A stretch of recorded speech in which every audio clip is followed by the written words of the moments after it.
జై గురుదత్త శ్రీ గురుదత్త ఛానల్కి స్వాగతం అండి. భగవద్గీత నేర్చుకునే కార్యక్రమంలో ధ్యాన శ్లోకాల్లో మనం ఈరోజు 8వ శ్లోకము నేర్చుకుందాము.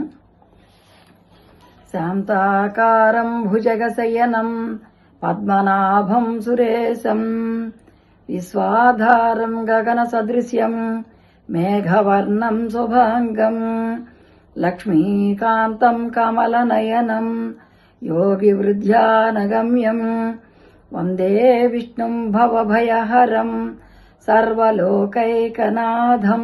శాంతాకారం భుజగశయనం పద్మనాభం సురేశం విశ్వాధారం గగన సదృశ్యం మేఘవర్ణం శుభాంగం లక్ష్మీకాంతం కమలనయనం యోగి వృద్ధ్యానగమ్యం వందే విష్ణుం భవభయహరం సర్వలోకైకనాథం. జయ గురుదత్త అండి అందరికీ. రేపు మళ్ళీ ఇంకో శ్లోకంతో మీ ముందుకు వస్తాను.